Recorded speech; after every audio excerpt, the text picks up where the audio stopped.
Rie Isogai was a young Japanese woman with a promising future ahead of her. But when she disappeared without a trace, her family and friends were left with more questions than answers. As investigators dug deeper into her case, they uncovered a dark and disturbing world of online forums where people could buy and sell illegal and dangerous services. It was here that Rie's killer plotted out his plan and found people willing to help him accomplish his sick plans. Welcome back to YARO Crime. Today, we bring you the story of Rie Isogai, a 31-year-old Japanese clerk whose life was mercilessly cut short. But before we delve into the story for today, please like the video and subscribe to this channel to stay up to date with our newest videos. Who was Rie Isogai? Rie Isogai was born in Aichi, Japan, on July 21, 1976. And she was an only child. She grew up with only her mother, Fumiko Isogai, as her father passed away from leukemia when she was just under 2 years old. Rie was a contract worker at an office, and she had a goal to accumulate about $100,000 yen, or $1,000 a month, to buy a house. Her plan was to save up 8 million yen, or roughly $80,000, and surprise her mother by buying her a house. Rie also liked the Chinese strategy board game Go, a game popular in Japan. Rie began frequenting a Go cafe, where she could meet other players and play the game. It was here she met and became friends with Taki. They started dating and would frequently play a game of numbers and words. 143 in English is equivalent to I love you. Because of how the numbers sound in Japanese, sankyu, the number 39, for instance, can be used to symbolize thank you. The two were so close that every evening as Rie headed back home, she would contact Taki on his landline phone. Rie didn't have a cell phone. Unfortunately, Rie's last call ever to Taki would be on the evening of August 24. Meanwhile, Kenji Kowagishi, a 40-year-old unemployed man, was already hatching a sinister plot. He sent a message on a smartphone website on the dark web known for trading dubious information on August 17, 2007, asking for criminal partners. Tsukasa Kanda, Yoshitomo Hori, and Yicho Hond read through his message and responded. The message read, "I'm looking for a partner in crime. Would anyone like to work with me?" Kanda, an Asahi Shimbun salesman from Takasaki in the Gunma Prefecture, was 36 years old. Hori, a 32-year-old unemployed darts player, was struggling with a 4 million yen debt. All three men met in person on August 21 to discuss their evil plans. The other three agreed to Hori's idea of robbing a wealthy pachinko player they knew. This plan, however, did not work out as well as they hoped. On the evening of August 23, they decided to try again, this time at a plumber's office. On the afternoon of August 24, Kowagishi, Kanda, and Hori convened in the parking lot of a video rental store in Midori, Nagoya, to develop a new plot. Kanda recommended that they abduct and rob a woman who was out walking before killing her, and this twisted suggestion was accepted by Hori and Kowagishi. The three males began searching for ladies who were out on their own that evening of August 24, 2007, and they soon spotted Rie going along the street on her way home at around 10 o'clock that evening. When they drove up to her, Rie was within 100 meters, or roughly 300 feet, from her home. Hori approached her as she was moving and asked for directions as he got out of the van.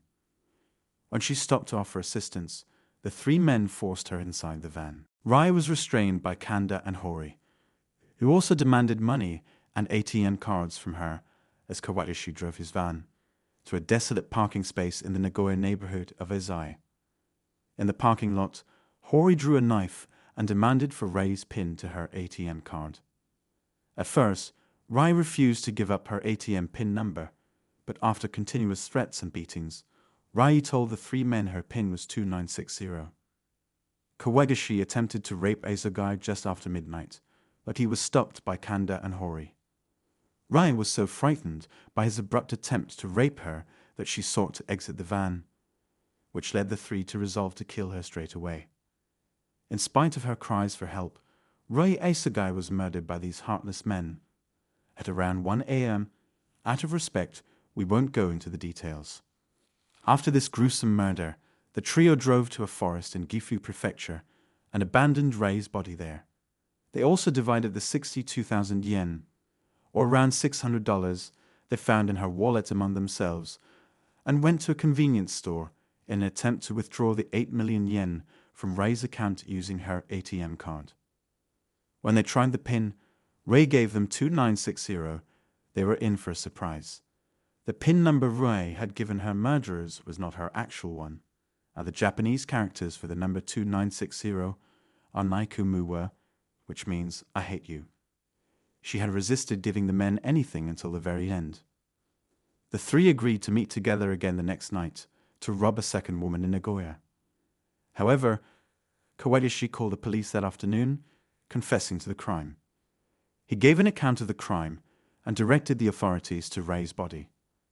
He told the police that he turned himself in, so that he would not face the death penalty, which is suspended when a criminal turns himself into the police before being named a suspect.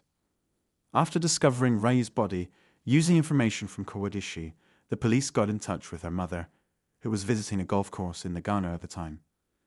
The news of her daughter's murder rocked Fumiko to her core. In her words, "I just wanted to hug her tightly, but I remember I couldn't because it was too painful." On August 26, the police apprehended Kowagishi and his criminal associates after discovering the victim's body had been abandoned as he had said. By 5 October 2007, the three were accused of abandoning a corpse, confinement, kidnapping for ransom, and murder for robbery. Kowagishi was also charged with attempted rape. In 2007, Rie Isogai, the deceased's mother, launched a campaign for Kanda, Hori, and Kowagishi to get the death penalty, as the general sentencing guidelines stated that death sentences are not usually passed for a single murder. With 100,000 signatures, the petition was presented to Nagoya's District Public Prosecutor's Office, and by December 2008, 318,000 citizens had signed it. The trial began on 25 September 2008 at the District Court of Nagoya, where all defendants admitted to robbing and murdering Rie Isogai. The defense attorneys argued that they should not be punished by death, as the crime was carried out in an atmosphere that disabled the men from saying no to each other.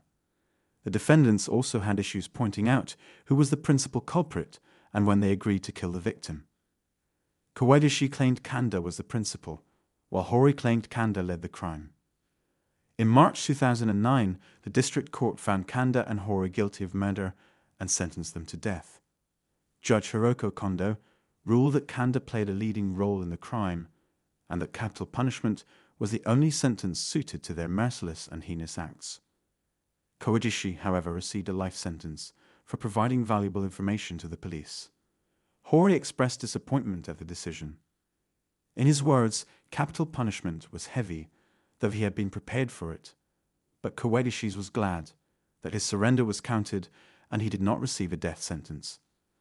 Taki and Rie's mother were understandably dissatisfied with the decision that spared Kowagishi's life. The three defendants appealed to Nagoya High Court to reduce their sentences, but Kanda withdrew his appeal. The Nagoya High Court affirmed Kowagishi's life sentence and reduced Hori's to life, deeming them less responsible than Kanda. The prosecution appealed to the Supreme Court, which affirmed the sentences, but Hori was later sentenced to death for killing a married couple in 1998. Rie Isogai was a hard-working girl with a bright future whose life was brutally cut short by three criminals filled with greed. May she rest in peace. Our thoughts and prayers also go to her family and friends as they continue to deal with the aftermath of this gruesome incident. The shocking murder of Rie Isogai serves as a sobering reminder of the unseen risks that exist on the internet. By bringing this disturbing story to light, we seek to increase awareness on the importance of caution and safe internet usage. Thanks for watching. If you enjoyed this episode, then please leave a comment, like, subscribe, and click the notification button to receive updates on our latest true crime videos. Make sure you join us as we have more true crime stories for you.